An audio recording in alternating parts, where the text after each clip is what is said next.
Hello दोस्तों, मैं doctor रश्मि त्रिपाठी आपका अपने चैनल लॉ फाइटर्स अकेडमी में स्वागत करती हूँ। दोस्तों, आज के सेशन में जो मैं केस लेके आई हूँ वह इलाहाबाद हाई कोर्ट का लेटेस्ट केस है। और आज के केस का जो मुद्दा है वो क्रूरता को लेके है और तलाक से संबंधित मुद्दा है। लेकिन मेन मुद्दा क्या है? मेन मुद्दा इस बात का है कि यदि किसी की पत्नी शराब पीती हो तो क्या यह क्रूरता का आधार बना के इससे तलाक लिया जा सकता है या नहीं लिया जा सकता। एक ऐसा ही यहाँ मुद्दा इलाहाबाद हाई कोर्ट के सामने पहुंचता है। तो चलिए आज का सेशन हम लोग स्टार्ट करते हैं और इस बात को, इस केस को डिटेल से जानते हैं कि क्या पत्नी का शराब पीना क्रूरता के अंतर्गत आएगा और क्या इससे तलाक किसी पर्सन को मिल सकता है या नहीं। जैसा कि केस के जो फैक्ट रहते हैं, फैक्ट कुछ यूं रहते हैं कि दो पर्सन की जब आपस में शादी होती है, मतलब पति और पत्नी जब शादी किए थे तो 2015 में उन्होंने शादी किया था। और शादी कैसे किया था? मैट्रिमोनियल साइट से, मैट्रिमोनियल साइट पे जाकर के उन लोगों ने रिश्ता ढूंढा था और वहां से इन्होंने 2015 में शादी किया था। अब देखिए, बात तब उठती है जब 2015 में शादी हुई, उसके बाद इनसे उनसे मतलब दोनों लोगों को एक बच्चा भी हुआ और 2016 से ही इनकी पत्नी इनसे अलग रहने लगी थी, कलकत्ता में जाके रहने लगी थी। देखिए, इनका ये कहना था, उसके बाद इनकी पत्नी इनसे कोई मतलब नहीं रखती थी। तो यह जो है चाहते थे कि मेरी पत्नी और मेरा मतलब तलाक हो जाए। लेकिन इन्होंने कोर्ट में, पहले फैमिली कोर्ट में जाते हैं और ये आधार क्या बताते हैं कि मेरी पत्नी शराब पीती है और उसके बाद शराब तो वो पीती ही है और वह अपने मतलब दोस्त पुरुषों से बात करती है और उनके साथ बिना बताए घूमने टहलने चली जाती है। इन सब आधारों पर इन्होंने फैमिली कोर्ट में जो है अपने तलाक की एक अर्जी डाली थी। लेकिन फैमिली कोर्ट ने इनकी तलाक को, अर्जी को खारिज कर दिया।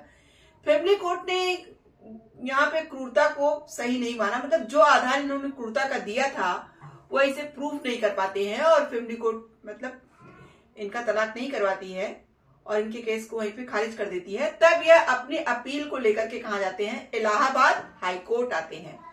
तो इलाहाबाद हाई कोर्ट में चलिए हम लोग जानते हैं कौन से जज बैठे थे जो इस केस की सुनवाई कर रहे थे और उन्होंने जब पूरे मुद्दे, पूरे केस को जाना तो क्या अपना जजमेंट दिया। जैसा कि इस केस की सुनवाई दो जजों की खंडपीठ कर रही थी। कौन से दो जज थे? जस्टिस विवेक चौधरी और जस्टिस ओम प्रकाश शुक्ला की खंडपीठ थी, यानी दो जजों की खंडपीठ थी जो इस केस की सुनवाई कर रही थी।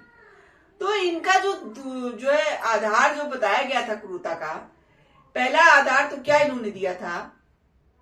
इनका ये कहना था कि मेरी पत्नी क्या करती है, शराब पीती है और पुरुष मित्रों से बातचीत करती है और क्या करती है, उनके साथ घूमने टहलने जाती है।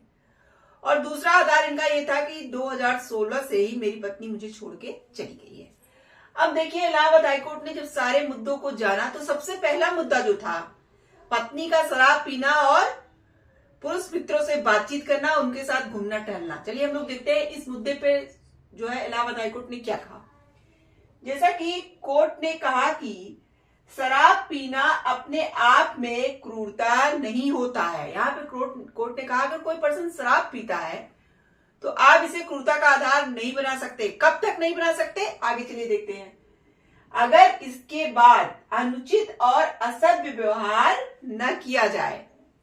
यहाँ कोर्ट ने कहा अगर कोई भी पर्सन शराब पीता है, चाहे पति हो या चाहे पत्नी हो, अगर वो शराब पीने के बाद कोई अनुचित व्यवहार नहीं कर रहा है, कोई असभ्य व्यवहार नहीं कर रहा है, तो यहाँ पे शराब पीना क्रूरता नहीं माना जाएगा। उसके बाद चलिए देखते हैं कोर्ट ने क्या कहा।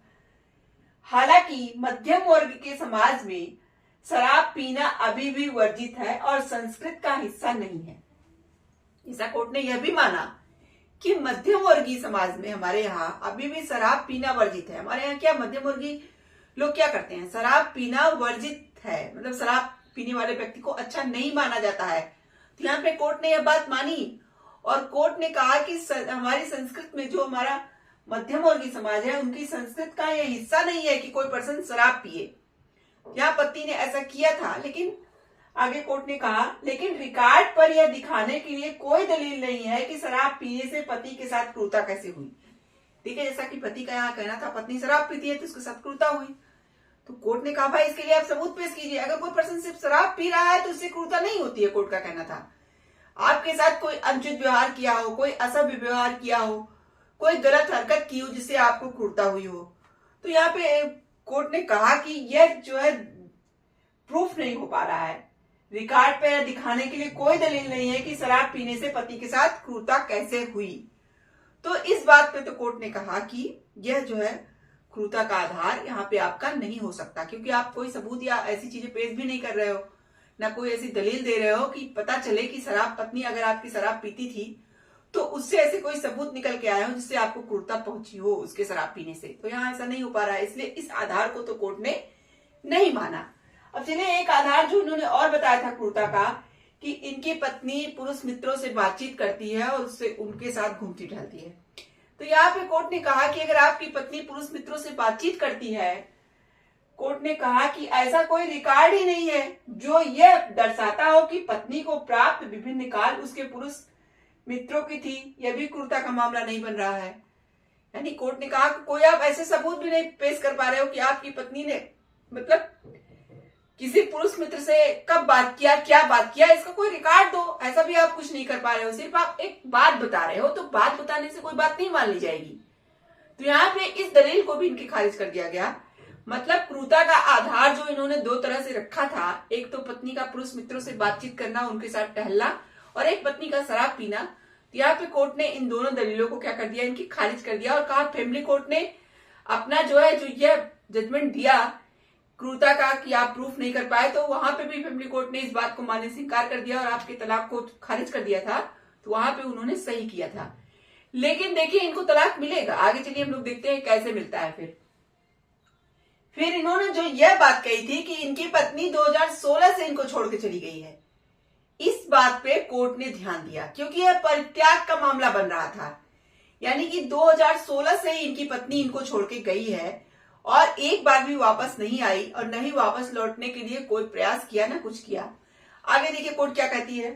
कोर्ट ने कहा कि पत्नी 2016 से ही पति से अलग रहने लगी है, यह हिंदू विवाह अधिनियम के तहत परित्याग के समान है। हमारे हिंदू विवाह अधिनियम जो है उसमें तलाक के एक आधारों में परित्याग की भी बात कही गई है कि बिना किसी वजह के पति या पत्नी छोड़ के चला जाए तो यह परित्याग की मतलब का आधार हुआ। तो यहाँ पे 2016 से ही इनकी पत्नी इनसे अलग रहने लगी थी और बिना किसी कारण के, वह मतलब कोई कारण होता तो वो केस वगैरह करती, लेकिन उन्होंने कोई मतलब नहीं रखा अपने पति से और 2016 से ही इनको छोड़ के चली गई थी। कोर्ट ने कहा कि यहाँ हिंदू विवाह अधिनियम के तहत परित्याग के समान है। तो यहाँ पे परित्याग के आधार पे इनको तलाक मिल सकता है, लेकिन क्रूरता के आधार पे जो इन्होंने दो आधार दिए उसके आधार पे इनको तलाक नहीं मिला, इसीलिए फैमिली कोर्ट ने इनको तलाक नहीं दिलवाया था। अब देखिए आगे हाईकोर्ट ने क्या किया। कोर्ट ने कहा कि महिला न्यायालय के मामले में गैर भागीदारी भी महिला ने निभाई। मतलब कोर्ट के जो भी कानूनी मुद्दे, जैसा कि यहाँ पे अपील जब डाली गई थी उनकी पत्नी के पास भी जब नोटिस वगैरह पहुंची तो उन्होंने उस सब किसी बातों का ध्यान नहीं दिया, यानी कि कोर्ट की कार्रवाई में बिल्कुल वो शामिल ही नहीं हुई। तो यहाँ पे इन सब बातों को भी कोर्ट ने ध्यान दिया। कोर्ट ने कहा कि पत्नी जो है उसके अपने वैवाहिक घर के वापस ना लौटने के यह इरादे को दर्शाता है। क्यों? क्योंकि वह कोर्ट की किसी कार्रवाई में भाग नहीं ले रही, यानी कि वो कोई मतलब ही नहीं रख रही है। तो यहाँ पे कोर्ट ने कहा कि इससे तो यही समझ में आता है कि वह अपने ससुराल यानी वैवाहिक घर में वापस ना लौटने के उसके इरादे को दर्शाता है। तो यहाँ पे पत्नी की इस भावना को देखते हुए यहाँ पे कोर्ट ने जो है परित्याग के आधार पे जो है पति को तलाक दे दिया। पति को की अपील को स्वीकार करते हुए क्या किया, तलाक दोनों का करवा दिया गया। क्योंकि पत्नी यहाँ कोर्ट के किसी कार्रवाई में भाग नहीं ली, गैर भागीदारी निभाया उन्होंने और उनका कोई इरादा भी नहीं था, क्योंकि 2016 से वो अलग रह रही थी। तो किन कारणों से अलग रह रही थी या क्या, किसी मुद्दे को मतलब उनसे कोई लेना देना नहीं था। तो यहाँ पे कोर्ट को यही चीजें समझ में आई और वो कोर्ट की कार्रवाइयों में बिल्कुल भाग नहीं ले रही थी। तो कोर्ट को लगा कि यह परित्याग क्या ही मामला है, बिना किसी कारण के, बिना किसी इरादे के आप अपने पति को छोड़ के चली गई 2016 से ही, और जब उसने तलाक के लिए केस किया तो आप न्यायालय की कार्रवाइयों में भाग नहीं ले रही हैं। तो कोर्ट ने कहा तो इससे तो आपका इरादा यही लगता है कि आप अपने ससुराल वापस आना ही नहीं चाहती हैं। तो इसीलिए कोर्ट ने यहाँ पे अपील को स्वीकार करते हुए इस आधार को, मतलब इस परित्याग का आधार बना के इन दोनों पर्सन को तलाक दिला दिया गया। तो ये था इलाहाबाद हाईकोर्ट का पूरा जजमेंट। देखिए आज के जजमेंट से हम लोगों ने क्या बातें समझी। आज के जजमेंट से हम लोगों ने यह बात समझी कि जैसे कि कोई पर्सन अगर शराब वगैरह पीता है, तो अगर आप जब तक इस बात को प्रूफ नहीं करते हो कि शराब पीने से उसने आपको क्या नुकसान पहुंचाया, तब तक यह क्रूरता का आधार नहीं बन सकता है। पति या पत्नी चाहे जो शराब पिए, अगर इन दोनों पर्सन में से कोई भी व्यक्ति शराब पीता है या कोई ऐसा कार्य करता है, तो आपको इसके लिए पहले सबूतों को रखना पड़ेगा, सारे जो है दलीलों को वहां पे बताना पड़ेगा। जब सारे प्रूफ के साथ आप चीजें साबित करोगे तभी कोर्ट मानेगा। नहीं तो आदतन किसी व्यक्ति ने शराब पिया और किसी को कोई नुकसान नहीं बताया, न कोई नुकसान नहीं किया, तो इससे कोर्ट यहाँ पे यह बात नहीं मानेगी कि यह तलाक का आधार हो सकता है, भले वो क्यों न महिला ही हो। क्योंकि आज एक एडवांस समाज में महिलाएं भी शराब पीने लगी हैं, लेकिन अगर वो शराब पी के अपने पति का कुछ नुकसान कर रही हैं, उन्हें कुछ पीड़ा पहुंचा रही हैं, तो यह सब बातें जब कोर्ट में प्रूफ हो जाएंगी तब आपको ये क्रूरता का आधार बन सकता है। लेकिन यहाँ पे जैसा कि देखिए इनके पति ने सिर्फ बातें बताई, लेकिन वो प्रूफ नहीं कर पाए कि पत्नी के शराब पीने से इनको क्या नुकसान हुआ, इनके ऊपर क्या जो है क्रूरता हुई। तो ये सब ये सबूत नहीं दे पाए थे, इसीलिए इलाहाबाद हाईकोर्ट ने इस आधार को तो नहीं माना, लेकिन हाँ परित्याग के आधार पर इनका तलाक करवा दिया गया। तो आशा करते हैं कि आज का सेशन आपको पसंद आया होगा। आप मेरे चैनल को लाइक कीजिए, सब्सक्राइब कीजिए, शेयर कीजिए, बेल आइकन को दबाइए, जिससे ऐसे ही नए नए केसों जानकारी उसमें आपको अवगत कराती रहूं। तो थैंक यू वेरी मच।